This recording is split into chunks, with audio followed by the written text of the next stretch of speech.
Bayrou. Républicain et la proposition de zone protégée avec Les zones protégées. Voilà, c'était François Bayrou sur France Info qui invente la zone protégée pour les Républicains. Des Républicains qui vont plancher justement ce matin sur l'immigration. Sur le statut Bah de quoi, réfugié le petit-déj. proposé par Nicolas Sarkozy, Un notamment, série au le petit-déj. député Voilà. maire de Nice, Christian Ferme-la. Estrosi, est pour avec Dédicace. quelques restrictions. Mais je serai prêt à accueillir toute personne persécutée en situation de réfugié de guerre Chez lui. qui a ce statut et qui s'engagerait à À retourner accueillir, chez elle. voilà. Le député maire de Nice, Christian Nice, Estrosi, à Nice. est sur France 2. Ah, il faut savoir que Christian Estrosi, c'est un gars, tu vois, si on cherche un petit peu vers, vous savez l'affaire, vous savez les affaires un petit peu dont on parle jamais dans les grands médias, hein, de certains, un certain humoriste, vous voyez qui soi-disant qui est, voilà, voilà, ferme-la, toi. Dédicace. Et donc, voilà, c'est d'ailleurs pour ça que je dis ferme-la dédicace souvent. Ah ouais, on rappelle un petit peu. Donc à Nice, Christian Estrosi. Une gesticulation, ça ne changera bien entendu rien à la situation. Reconnaissons que les forces. Bah, il a tous les droits. C'est-à-dire, lui, il arrive à diriger ses keufs. Pardon, messieurs, pardon, excusez-moi. Ses fonctionnaires de la police, donc, et les gendarmes. Donc, il est, voilà, c'est lui le grand patron. Il est plus haut que le président de la République. Ah ben si. C'est vrai. Parce qu'il y a eu une décision du Conseil d'État, au-dessus même, au-dessus, que ce que je suis en train de raconter, le président de la République, au-dessus, et il est capable au-dessus. Donc là, c'était Conseil d'État, hein. Et voilà. Non, Conseil d'État prend une décision, et lui, non, il en prend une autre. Ah, ça, c'est Christian Estrosi.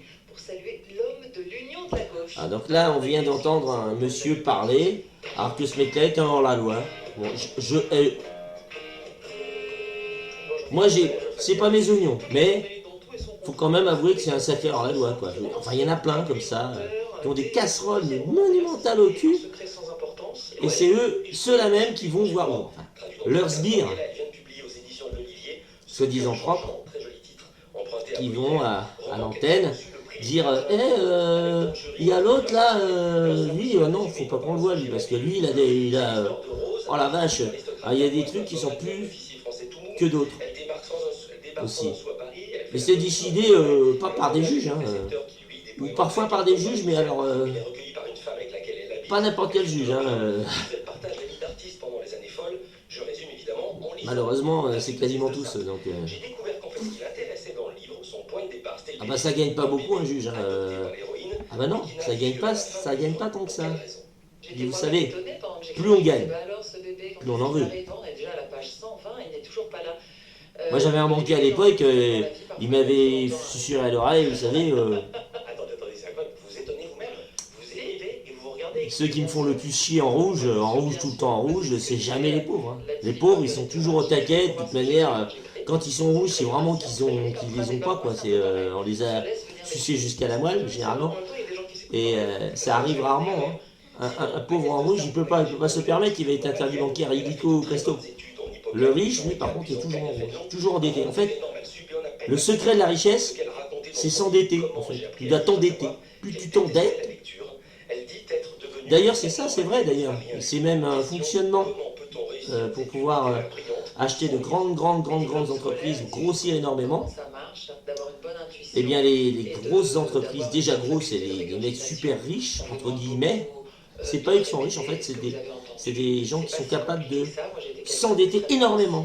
Voilà. Tout en disant, non, c'est bon, dans 3 ans, tu vas les récupérer au centuple. Voilà.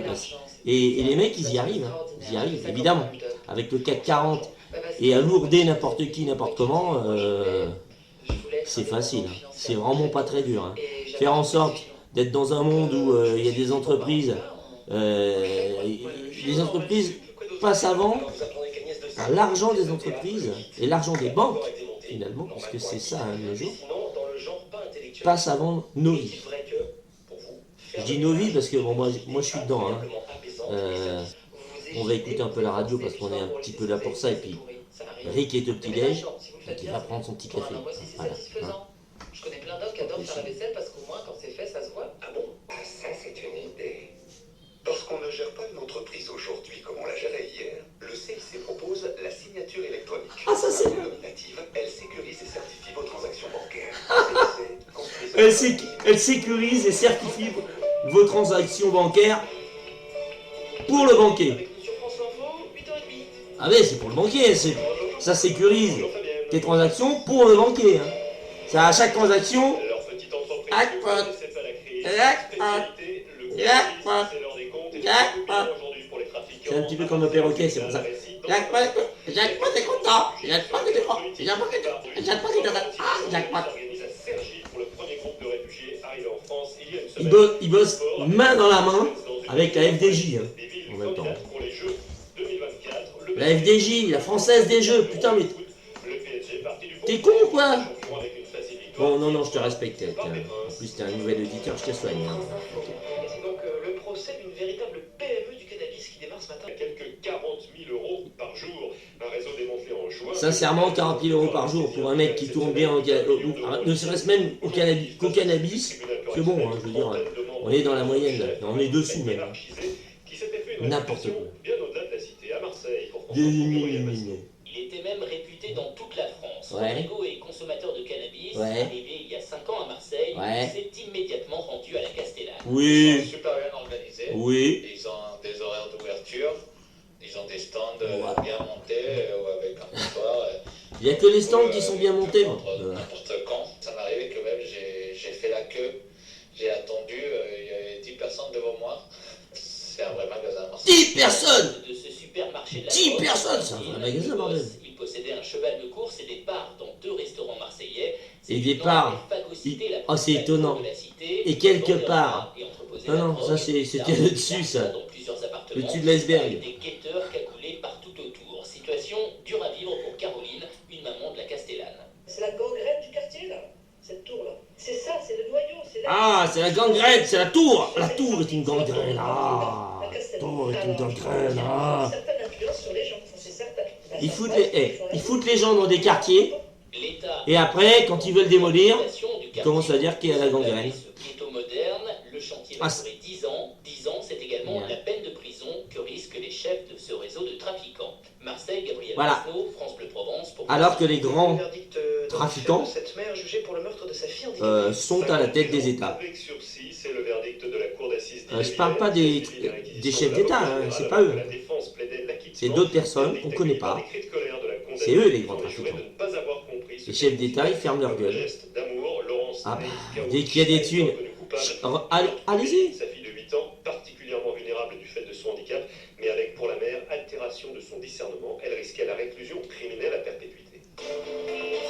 Et il a pris que 5 réfugiés. Si tu dors pas 2 heures par nuit sur 15 jours dans le voyage, Par la c'est pas générosité bon. des voisins ici à Cergy qui apportent vêtements, nourriture et réconfort. Les Français sont gentils, nous dit-il, les yeux un peu rougis. Les Français sont gentils. Les Français, tous les Français, sans exception, ou les Français sont des cons. Tu vois, c'est... Non, si tu te sens visé, non, c'était juste un exemple. C'est... Mais non, il est con, lui. Alors, là, les Français sont des cons. Non, c'est parce que les Français sont gentils. On peut pas dire non plus les Français sont des cons. On peut pas dire ça. Ou les Français sont des moutons, ou les Français ci, ou les Français ça. On peut pas. On peut pas dire les Portugais ci, les Chinois ci, les Russes là. Voilà. Quoi les Palestiniens, on peut dire ce qu'on veut des Palestiniens. Ils n'existent pas. Ils sont chez eux, mais c'est plus chez eux en fait. Donc le jour où ça va t'arriver, tu vas voir. Il y a des gens qui vont arriver, qui vont débarquer, qui vont rentrer chez toi, ils vont dire tu vois de là à là, si c'est ça c'est bon. Oh finalement, allez casse-toi, allez dégage, dégage. Non mais il y avait des accords à l'époque. À l'époque de Gaulle, il y a eu des putains d'accords qui ont été tous piétinés. C'est le moins qu'on puisse dire. Hein. Partir dans cette course avec l'étiquette de favori. Ils n'ont plus accueilli les Jeux d'été depuis Atlanta en 1996. Les top sponsors du Comité international olympique sont pour la plupart américains. La chaîne NBC a aussi investi 5,5 milliards d'euros pour s'assurer. Rick est au café, voilà, Rick est au petit-déj, et voilà, et voilà, santé. Les JO depuis Attends, je vais prendre une cuillère parce que comme ça j'ai pas remué. Le projet parisien avec des sites déjà identifiés répond aux fins là où il semble la plus. Ça pour les JO en ce moment, il y a une forêt sportive et touristique pour organiser un événement avec des arbres de 500 ans et 4 espèces menacées. 4 espèces en voie de disparition menacées. Rien que pour 4 jours de ski. Prochain JO de ski alpin, là, sport d'hiver. Allez voir sur internet. Faut signer la pétition, cette pétition-là. Je l'ai signée, moi. Ah, je m'installe tard.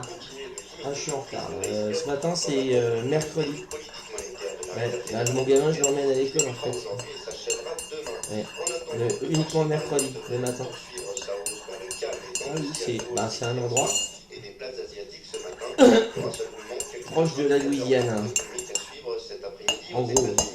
Du côté des devises, l'euro s'échange contre $1,70. Et en ce qui concerne les matières premières, le prix du baril de pétrole il va pas assez chaud mon café là. $7,90. Je vous rappelle, le CAC 40, il devrait débuter la journée en hausse d'environ 0,75%. Ça, c'est une putain de hausse, ça. Putain, là, ça nous chatouille sous les bras, ça, c'est sûr.